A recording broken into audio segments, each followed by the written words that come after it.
Item ಯಾವುದೇ ಇರಲಿ try ಮಾಡಿ ಆಚಿ ಚಿಕನ್ ಮಸಾಲಾ. ಈಗಾಗಲೇ ಅಮೆರಿಕ ಹಾಗೂ ಇರಾನ್ ನಡುವೆ ಭಾರಿ ಜಟಾಪಟಿ ನಡೀತಾ ಇದೆ. ಯುದ್ಧ ಆಯ್ತು, ತದನಂತರದಲ್ಲಿ ಯುದ್ಧ ವಿರಾಮ ಅಂತೇಳಿ ಕೂಡ ಘೋಷಣೆ ಮಾಡಿದ್ರು. ಅದರ ಮಧ್ಯದಲ್ಲೇ ಮಾತುಕತೆ, ಸಂಧಾನ ಇವೆಲ್ಲವೂ ಕೂಡ ವಿಫಲ ಆಗಿದ್ದು ಆಯ್ತು. ಹಾಗಾದ್ರೆ ವಾಟ್ ನೆಕ್ಸ್ಟ್? ಮುಂದೆ ಏನಾಗುತ್ತೆ?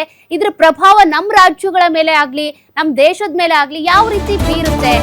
ಮುಂದೆ ಹಾರ್ಮುಜ್ ಜಲಸಂಧಿ ಸಂಪೂರ್ಣ ಬಂದ್ ಮಾಡಿದಂತ ಟ್ರಂಪ್ ಏನಿದಾರಲ್ಲ ಅವ್ರ ಮೇಲೆ ಯಾವ ರೀತಿ ಎಫೆಕ್ಟ್ ಆಗುತ್ತೆ? ಕಳೆದ 24 ಗಂಟೆಯಲ್ಲಿ ಸಂಚರಿಸಿದ ಯಾವುದೇ ಹಡಗು ನೋಡಿ, ಈಗ ಅಮೆರಿಕ ತನ್ನ ಕಂಟ್ರೋಲಿಗೆ ತೆಗೆದುಕೊಳ್ಳುವಂತ ಯತ್ನ ಈಗಾಗಲೇ ನೌಕಾಬಂದಿ ಮಾಡ್ಬಿಟ್ಟಿದೆ.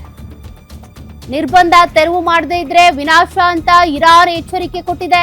ಇರಾನ್ನ ಹಿಡಿತದಲ್ಲಿದ್ದಂತ ಹಾರ್ಮುಜ್ ಜಲಸಂಧಿಯನ್ನ ತನ್ನ ತೆಕ್ಕೆಗೆ ತೆಗೆದುಕೊಳ್ಳೋದಕ್ಕೆ ಈಗ ಅಮೆರಿಕ ಮುಂದಾಗಿರೋದು. ಈ ನಡುವೆ ಯುದ್ಧದ ಅಂತ್ಯಕ್ಕೆ ಸಮೀಪಿಸಿದ್ದೇವೆ ಅಂತ ಟ್ರಂಪ್ ಹೇಳಿದ್ದಾರೆ. ಹಾಗಾದ್ರೆ ಟ್ರಂಪ್ ಅವರ ಲೆಕ್ಕಾಚಾರ ಏನು? ಅದೇ ಯಾರಿಗೂ ಅರ್ಥ ಆಗ್ತಿಲ್ಲ. ಇರಾನ್ ಒಪ್ಪಂದಕ್ಕೆ ಬಯಸ್ತಾ ಇದೆ ಅಂತೇಳಿ ಅಮೆರಿಕ ಅಧ್ಯಕ್ಷ ಡೊನಾಲ್ಡ್ ಟ್ರಂಪ್ ಹೇಳಿದ್ದಾರೆ. ಯುದ್ಧದಿಂದ ಹೆಚ್ಚಿದ ತೈಲ ಅಭಾವದ ಆತಂಕ. ಈಗಾಗಲೇ ಇರಾನ್ ಇದೇ ಎಚ್ಚರಿಕೆಯನ್ನ ಕೊಟ್ಟಿತ್ತು. ಒಂದು ವೇಳೆ ಹಾರ್ಮುಜ್ ಜಲಸಂಧಿಯನ್ನ ಅಮೆರಿಕ ಕಂಟ್ರೋಲ್ ಮಾಡಿದ್ದೇ ಆದ್ರೆ ಅಮೆರಿಕವೇ ತೈಲ ಸಮಸ್ಯೆಯನ್ನ ಎದುರಿಸಬೇಕಾಗುತ್ತೆ ಅಂತ. ಈಗ ಅಂತದ್ದೇ ಸಮಸ್ಯೆ ತಲೆದೋರುವಂತ ಎಲ್ಲಾ ಲಕ್ಷಣಗಳು ಕಾಣಿಸ್ತಾ ಇವೆ. ಬಟ್ ಅಮೆರಿಕ ಅಧ್ಯಕ್ಷ ಡೊನಾಲ್ಡ್ ಟ್ರಂಪ್ ಅವ್ರು ಮಾಡುವಂತ ಕೆಲ ನಿರ್ಧಾರಗಳು, ತಪ್ಪು ನಡೆ ಇಡೀ ಪ್ರಪಂಚದಾದ್ಯಂತ, ಅದರಲ್ಲೂ ಕೂಡ ಇರಾನ್ನಿಂದ ಯಾವ್ಯಾವ ರಾಷ್ಟ್ರಗಳು ತೈಲವನ್ನ ತರಿಸ್ಕೊಳ್ತಾ ಇದಾವೋ, ಕಚ್ಚಾ ತೈಲವನ್ನ ತರಿಸ್ಕೊಳ್ತಾ ಇದಾವೋ ಆ ರಾಷ್ಟ್ರಗಳಿಗೆ ಎಫೆಕ್ಟ್ ಆಗುತ್ತೆ. ಹಾಗಾಗಿ ಡೊನಾಲ್ಡ್ ಟ್ರಂಪ್ ಅವರು ಪ್ರತಿ ಬಾರಿಯೂ ಕೂಡ ತಮ್ಮ ಮೂಗಿನ ನೇರವಾಗಿ ನಿರ್ಧಾರವನ್ನ ತೆಗೆದುಕೊಳ್ತಾರಲ್ಲ, ಇದರಿಂದ ಯಾವ್ಯಾವ ದೇಶಗಳು ಎಷ್ಟೆಷ್ಟು ಸಂಕಷ್ಟಕ್ಕೆ ಸಿಲುಕಿದ್ದಾವೆ ಇದನ್ನ ಮಾತ್ರ ಟ್ರಂಪ್ ನೋಡ್ತಾ ಇಲ್ಲ.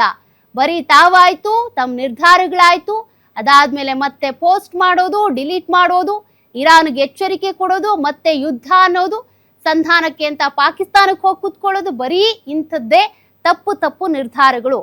ಇದರಿಂದಾಗಿ ಇರಾನ್ ಹಾಗೂ ಅಮೆರಿಕ, ಇಸ್ರೇಲ್ ಅಕ್ಕಪಕ್ಕದ ರಾಷ್ಟ್ರಗಳು ಕೂಡ ಈಗ ಈ ಯುದ್ಧದ ಬಿಸಿಯನ್ನ ಅನುಭವಿಸುವಂತಾಗ್ಬಿಟ್ಟಿದೆ.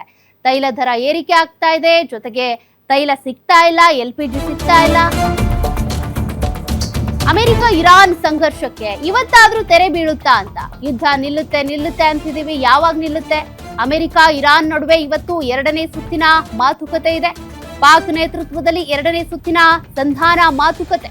ಇರಾನ್ ರಾಜಧಾನಿ ತೆಹರಾನ್ಗೆ ಆಗಮಿಸಿರುವಂತಹ ಪಾಕ್ ನಿಯೋಗ ಇದು ವರ್ಕೌಟ್ ಆಗುತ್ತಾ ಅಂತ. ಯಾಕೆಂದ್ರೆ ಇದೇ ರೀತಿಯಾಗಿ ಮೊನ್ನೆ ಅಷ್ಟೇ 21 ಗಂಟೆಗಳ ಕಾಲ ಮಾತುಕತೆ ಆಯ್ತು. ಏನಾಯ್ತು? ಏನೂ ಚರ್ಚೆ ಆಗ್ಲಿಲ್ಲ. ಚರ್ಚೆ ಆದ್ರೂ ಕೂಡ ಅದೆಲ್ಲ ವಿಫಲನೆ. ಪಾಕಿಸ್ತಾನ ನೇತೃತ್ವ ವಹಿಸ್ತು, ಆಗ್ಲೂ ಸಂಧಾನ ಮಾತುಕತೆ ವಿಫಲ ಆಗಿತ್ತು. ಇವತ್ತಾದ್ರೂ ವರ್ಕೌಟ್ ಆಗುತ್ತಾ ಅಂತ, ಯಶಸ್ವಿ ಆಗುತ್ತಾ? ಇರಾನ್ ರಾಜಧಾನಿ ಟೆಹರಾನ್ಗೆ ಆಗಮಿಸಿದಂತ ಪಾಕ್ನ ನಿಯೋಗ. ಈ ಸಂದರ್ಭದಲ್ಲಿ ಈಗಾಗಲೇ ಗೊತ್ತಿದೆ ಇರಾನ್ನ ಕಂಡೀಷನ್ಸ್ ಏನು, ಅಮೆರಿಕದ ಕಂಡೀಷನ್ಸ್ ಏನು, ಇಸ್ರೇಲ್ನ ಸ್ಥಿತಿ ಹೇಗಿದೆ, ಅವ್ರ ಕಂಡೀಷನ್ಸ್ ಏನು ಅಂತ. ಇಲ್ಲಿ ಇದ್ದಿದ್ದು ಯುದ್ಧ ಅಂತಂದ್ರೆ ಮೊದಲು ಇರಾನ್ ಇಸ್ರೇಲ್ ನಡುವೆ. ಆದ್ರೀಗ ಅದು ಯಾವ ರೀತಿಯಾಗಿ ಸ್ವರೂಪ ಪಡ್ಕೊಂಡಿದೆ? ಇರಾನ್ ಹಾಗೂ ಅಮೆರಿಕ ಯುದ್ಧ ಅನ್ನುವಂತಾನೆ ಸ್ವರೂಪ ಪಡ್ಕೊಂಡ್ಬಿಟ್ಟಿದೆ. ಹೀಗಾಗಿ ಪಾಕಿಸ್ತಾನ ಮತ್ತೊಮ್ಮೆ ಈಗ ನೇತೃತ್ವ ವಹಿಸಿ ಯುದ್ಧ ನಿಲ್ಸೋದಕ್ಕೆ ಅಂತ ಮುಂದಾಗ್ತಾ ಇದೆ. ಪಾಕಿಸ್ತಾನ ಯಾವಾಗ್ಲೂ ಕೂಡ ನರಿಬುದ್ಧಿ ತೋರಿಸ್ತಾ ಇತ್ತು. ಬಟ್ ಈ ಯುದ್ಧ ನಿಲ್ಸೋದಕ್ಕೆ ಮುಂದಾಗಿದೆಯಲ್ಲ, ಯುದ್ಧನೇ ನಿಲ್ಸುತ್ತಾ? ಮತ್ತೊಂದು ಯುದ್ಧ ಆಗೋ ರೀತಿ ಮಾಡುತ್ತಾ?